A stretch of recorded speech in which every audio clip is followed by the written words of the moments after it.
आज की इस वीडियो में हम स्टडी करेंगे आज सुबह एशियन किल जोन में स्कैल्प एंट्री जब हमने ली है तो वहाँ से मार्केट अच्छा खासा 200 पिप्स मूव कर गई है। तो हम ये डिस्कस करेंगे वहाँ पर इस जगह ऐसा कौन सा पीडीआरए था इस जगह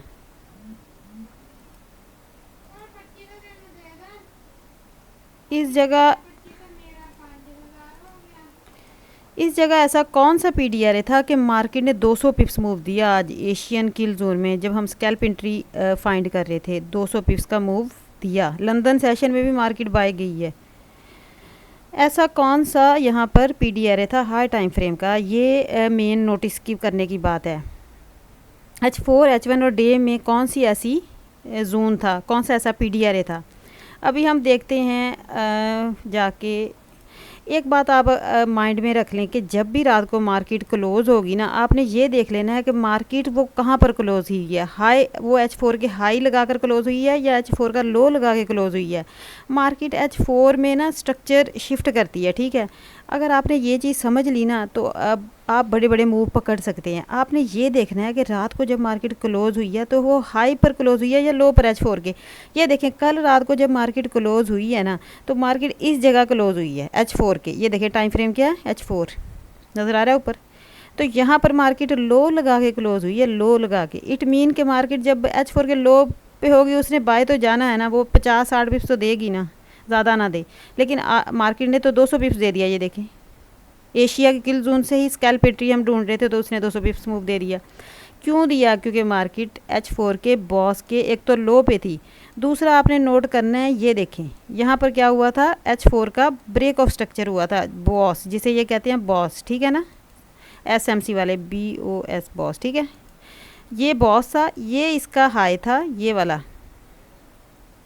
ठीक है, हाई, ये इसका हाई था, ये इसका लो था। कल रात को मार्केट ने एक लो लगाया था और वो लो कैसा लो लगाया था कि उसने प्रीवियस H4 के बॉस ये ब्रेक ऑफ स्ट्रक्चर, इसके लो की लिक्विडिटी, इस लो की लिक्विडिटी भी स्वीप की थी और फिर क्लोज जो कर दिया उसने विक को इनसाइड क्लोज कर दिया H4 की FVG में। और फिर उसने आज सुबह एशियन सेशन से पहले उसने एक MSS दे दिया बाय की तरफ, उसमें उसने बाय की FVG भी बना दी। उसी को रीटेस्ट करके आपको ये एंट्री मिली है। ये इतना अच्छा इसने मूव इसलिए दिया क्योंकि मार्केट जब भी लिक्विडिटी लेती है ना, और आज तो इसने H4 के लो की ली थी, तो वो अच्छा खासा मूव देती है पंप। वो H4 की जब वो स्विंग की, ये 3 बार स्विंग कैंडल का है, जब मार्केट H4 के स्विंग लो की लिक्विडिटी ले तो अच्छा खासा मूव देती है मार्केट। तो इसी वजह से मार्केट ने 200 पिप्स का मूव दिया, इसीलिए इतनी ज़्यादा पंप हुई है, ठीक है ना। ये तो वजह थी एक H4 का। H4 में हमने ना पीडीआरए लाइन करने होते हैं जोन, तो जब हम H4 को देखते हैं तो ये अच्छा खासा हमें कंफर्मेशन मिली है। ये H4 का पीडीआरए था। क्या हमने देखा H4 में, इसने H4 के ब्रेक ऑफ स्ट्रक्चर के लो की लिक्विडिटी ली थी, ये एक अच्छा जोन था। सेकंड थिंग अगर आप देखें तो यहाँ पर ये वाला एक H4 का ऑर्डर ब्लॉक था, एक्सट्रीम ऑर्डर ब्लॉक। जो ये बॉटम पे ऑर्डर ब्लॉक होता है ना, उसे पीक SMC वाले एक्सट्रीम या पीक ऑर्डर ब्लॉक कहते हैं। वहाँ से जब मार्केट जाती है ना, देखें ये था इसका ब्रेकर ब्लॉक, ये वाली जगह ब्रेकर ब्लॉक से मूव मिला, फिर एक्सट्रीम जो सबसे लो पे या हाई पे H4 के लगा होता है ना ऑर्डर ब्लॉक, वो मार्केट को अच्छा खासा पंप देता है। ये एक्सट्रीम या पीक ऑर्डर ब्लॉक पे आई थी मार्केट H4 के। ये मैं हाई टाइम फ्रेम के पीडीआरए लाइन कर रही हूँ। H4 में हमें क्या क्या नज़र आया, ठीक है। H4 की हमें FVG नज़र आई, H4 के स्विंग की उसने लिक्विडिटी ली, H4 के वो एक्सट्रीम और पीक ऑर्डर ब्लॉक पे थी। कितनी चीज़ें कन्फर्म हो गई आज ये अच्छी बाय की।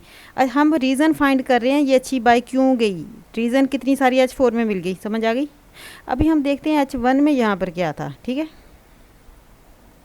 H1 अगर हम देख लें, क्योंकि हमें तो पीडीआरए फाइंड करनी है ना।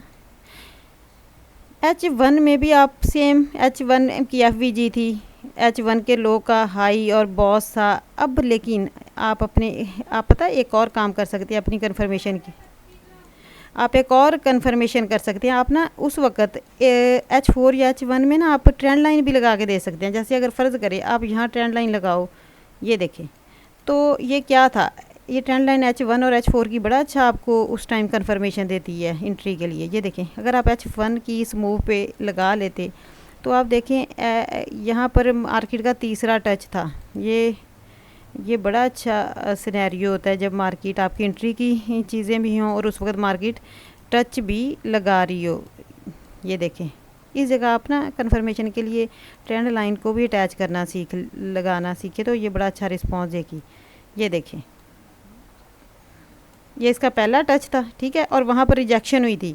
दूसरा टच ये था, तीसरा टच ये था, यानी कि ट्रेंड लाइन लंदन सेशन से पहले तीसरे टच पे थी मार्केट, तो इसलिए मार्केट ने इतना अच्छा बाय का मूव दिया। ये देखें, इस चीज़ को भी ज़रा आप साथ अटैच करना कन्फर्मेशन के लिए सीख लें, ठीक है।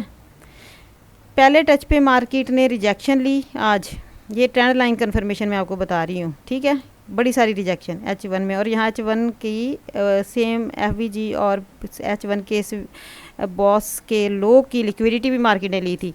ये देखिए सेकंड टच मार्केट का, ये तीसरे टच ने अच्छा खासा मूव दिया, और इसी टाइम लंदन सेशन का किल जोन का टाइम भी था। देखें कितनी प्यारी, इसको अक्सर आपको चाहिए कि ज़रूर NY और लंदन सेशन के किल जोन में जब भी आप अपनी एंट्री की रीज़न फाइंड करो तो H1 और H4 की ट्रेंड लाइन को भी साथ अटैच किया करो। उसका अगर तीसरा टच हो ना तो मार्केट बहुत अच्छे 300 पिप्स, 400 पिप्स, 500 पिप्स देती है।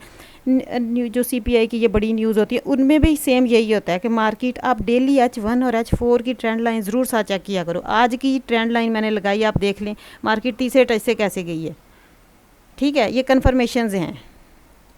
अभी अगर हम डे में देखें, डे में क्या था,